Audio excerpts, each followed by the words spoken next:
If you're like a lot of survivors of narcissistic abuse, you might be preparing for a divorce. And if that's the case, this video is for you. So many of you have said to me, I just can't afford to go live on my own. I can't get away because I can't afford it. I don't have any money, don't have access to money. The narcissist controls all the money. I don't have a job and I'm not allowed to work. A number of different things. With all of this being said, today I'm going to offer you a few solutions and ideas on getting started to change your financial circumstances and overcome financial abuse in a toxic relationship so that you can leave.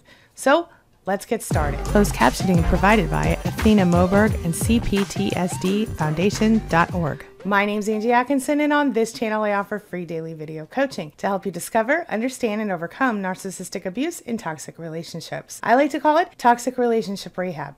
So if that sounds good to you, please hit that subscribe button and we'll just get started. So the first thing you have to know about getting a divorce with a narcissist when money is a concern is that if you are being physically abused in any way, shape, or form, none of this video really applies. If this is the case, you need to get out now and fix everything else later.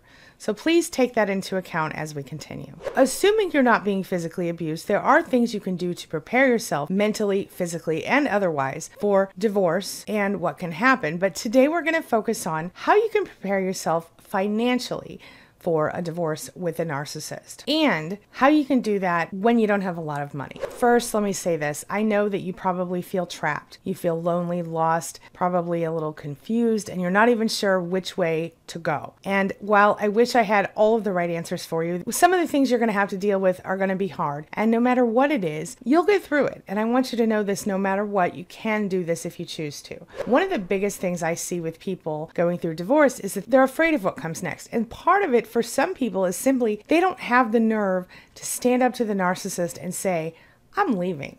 I can't be with you anymore. The confrontation, the idea of it makes them physically ill. But for those who are just ready to go, but they don't know how to get out because they don't have access to money, this video is going to help a lot. There are no magic answers. Okay, so we're going to talk about a few different ways that you can kind of start saving money on the side, keeping it hidden out of the way that maybe your spouse won't know about. So some of those might include using coupons at the store or watching for the best deals, shopping responsibly and frugally, and then taking the extra money you might have spent and socking it away for your potential divorce, or at least for your first month's rent on your new place. Another thing you can do is sell stuff on eBay. So if you have things laying around the house that you can get rid of, you don't need, maybe you're going to move into a smaller place and you don't need those things, maybe you can go ahead and just sell them on eBay, or maybe even go on Facebook to a local buy-sell group. One lady suggested to me that each time she went to the grocery store or Walmart, she would pick up a $5 gift card. She said she put all these $5 gift cards together and she ended up with a few $1,000s. Then that's how she paid for her groceries as a new single person. There are lots of online jobs you can do, tons and tons of them. You could work as a virtual assistant. You could do online surveys. You could do a number of things. Just type into your browser reputable online jobs and you'll be able to find them. If you go over to my Empath Entrepreneur channel, I've discussed several of them over there as well. Some people have said to me that they've even taken odd jobs, taken babysitting kids, all kinds of stuff like that, and saved the money that way. Another thing people have suggested is to collect recyclable cans and bottles and things like that and take them in for the money. Another thing that I found really effective is to only spend cash and to keep all the change, right? So if you have something that's $1.01, spend $2. Have them give you back the 99 cents and throw it in a jar or a can. Now, my first Christmas as a single mom, this is how I saved up money to buy my son's Christmas. I actually started just about 6 months before Christmas, and when it was all said and done, I had about $300 or $400 in that can. I went down to the local, grocery store. I dumped it in one of those change converter things, and I was able to provide my son with a pretty amazing Christmas. So this is another thing to consider. I know it's hard. I know it's not easy. And I know that sometimes when you hear the suggestions like the ones I just made, you might think, is she kidding me? How am I supposed to save up enough money for a life like that? Well, of course, you're going to have to get a job if you haven't got one yet. But what you can do in the meantime, if you can't leave and you can't get a job yet, is maybe go to school online, learn a new skill, do something different than you're doing right now. Every single journey that you take, it's going to start with a few steps. So start stepping, my friend. Sometimes the very best step you can take is to visualize yourself actually having enough money to leave this person and then go from there. you've got to remember that there is some help out there for you. It's not that you're completely destitute, even if it feels that way. There are people and organizations who can and will help you if you need it, but you can't get help unless you ask. How do I know that you can get help if you ask for help? Because if someone who was in my life came to me and said, hey, I'm trying to leave this person, can you help me?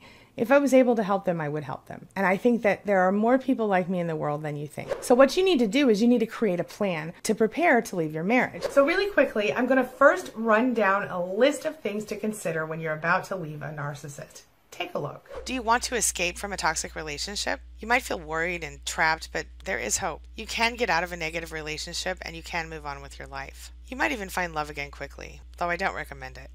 Use this process to escape from a toxic relationship. Start by asking yourself questions. The first step to ending a toxic relationship is just to ask yourself some important questions. Are you ready to move on and end things with this person? Do you have emotional and financial support from family and friends to help you through the process? Have you tried to end things in the past and changed your mind? How can you prevent this from happening again? How will your life change after this relationship is over? Now decide on your next steps. Toxic relationships can vary a lot. You might be in a controlling or abusive situation. You might also just feel trapped and unhappy in a negative situation that just sucks the life out of you. Depending on the type of relationship you're in, the next steps may vary. You might need to alert family and friends about your plans. You may also need to put together a little overnight bag, a survival bag, separate your finances, or maybe even take other measures. If you have children, you need to plan for their safety. Seek legal counsel to find your rights and responsibilities for the state you live in. Make a list of everything that you need to do and follow it. Plan your breakup. You might want to ask a friend or family member to stay with you, or maybe you can do it on your own. Figure out the best way to have a conversation with your partner about ending things if possible. You might want to use a public location if you're worried about your safety. Practice what you're going to say to your partner. Write it down and say it in front of a mirror ahead of time. You can also put the text in your phone to make it a little easier to remember. Remember to stay calm and confident as you're doing your planning. When you confront your partner, when you're done with the planning, you're going to give yourself a specific day to do the confrontation. Put the day on the planner, in your calendar, whatever, and stick to it. You might be tempted to ignore the set date, but it's really important to stay confident and go through with it. Stay calm when you talk to this person. Don't let the partner convince you to give it another chance because you know it might be dangerous. It's time to let him go. Avoid dragging out the breakup with your partner. Learn to let your partner go with ease and confidence. Don't check on them on social media. In fact, block them. You should also not respond to texts or read their emails.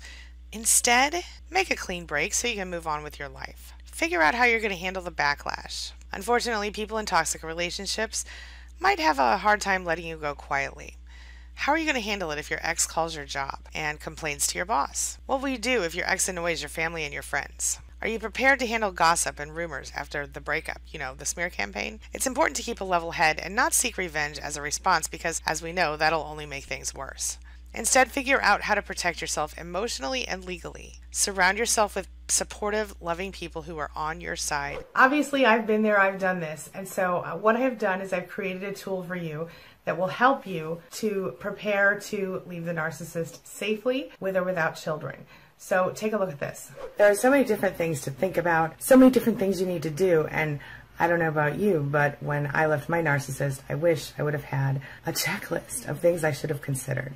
So I've created one of those just for you. So this is literally just called the plan. Plan, P-L-A-N, stands for planning to leave a narcissist. And if you go to queenbeing.com, you can click on plan at the top and see it, or just type in queenbeing.com/plan and go right to the page. I'm going to show you the page real quick here, and then you can go download your tools. So just go to your browser, type in queenbeing.com, and then click plan to leave at the top of the page. It will take you right to that page, which as you can see is queenbeing.com/plan. There you will see in the middle of the page, download both of these. You can either open it in a new tab to preview it, or you can right click save target as or save link as, and that will actually show you how to download it directly. But if you choose to open it up in your browser window, of course you can always save it there. Now here you're getting kind of a sneak peek at some of the contents. There are two different documents you want to download, the plan and the survivor safety planner for your actual leaving. there are 7 different parts of it outlined, and you get places to put all your own notes as well as information in one of them. It's like a workbook / checklist. And the other one, as you can see, is a list of things you need to remember, things that are important to you during that time, stuff like that. So there you go. So that's it. Let me know what you think. I hope you find this to be helpful for you, and if you know someone that it could benefit, please pass it along. It's just a pay it forward thing I'm doing to help my fellow survivors. And finally, I've got one last idea for you. This actually came from one of my morning chats, and it's a great idea. It's a good temporary way to get yourself a place to live without having to do a bunch of legwork. And it works especially if you need to leave quickly. Take a look. Basically, it's really simple. Somebody said to me in chat this morning, I got a weekly rate at my motel, so now I have a little breathing room to find my new place after they left their narcissist. Well, it occurred to me, there are these places, Extended Stay America, In-Town Suites, several other places here in the United States, and I'm sure that maybe those things also exist in Europe. But if you're in the United States, you can get a motel or a hotel with an extended stay package. They have, a lot of them have like studio apartments. They have, you get a bed, you get a little sitting area, a table, sometimes a couch, you get a little mini kitchen. Sometimes you need to go somewhere else for the kitchen, but you get a little bit of stuff. Even regular hotel rooms end up having a microwave a lot of times and a little fridge. So that's an idea. Talk to the hotels in your area and find out what kinds of weekly rates they can get. Couple of examples for you. Here is In-Town Suites. They have flexible payment terms, and as you can see, they say you can stay as long as you need. We have numerous rates to make the suites even more convenient. After the first week, you can extend your stay by the week or use our stayover rate. And just so you guys know, this is not a sponsored video in any way, although I probably should have made that happen. Here's another one, Extended Stay America, showing you various options that they have. So a lot of them have kitchens built in, and you can look at like places like tripadvisor.com for cheap weekly or monthly rates. There are lots of different things. Some of the rooms are not that great, some of them are good. So just something to think about. This brings me to the question of the day. And the question of the day is, what would you add to this list? What else do people need to think about when they're leaving a narcissist? And if you've left your narcissist already, share your experiences and your thoughts and any tips you have in the comment section below, because this might help another survivor do a little better. And if you haven't left your narcissist and you're thinking of doing so, share your thoughts on that below too. What are you struggling with? What else can I help you with in a video? All right. Thank you so much for being a part of my day and a part of my life. And hey, thanks for letting me be a part of yours. It really does mean a lot to me. Now, don't forget, before I go, make sure you take a look at the videos I'm leaving for you right here. And make sure you check out the cards above, as those will help you on your healing journey. While you're here, make sure you hit that subscribe button right there so that we can stay connected and continue on this healing journey together. Now, don't forget, you're never alone. You've always got your Spanily. I'll see you soon.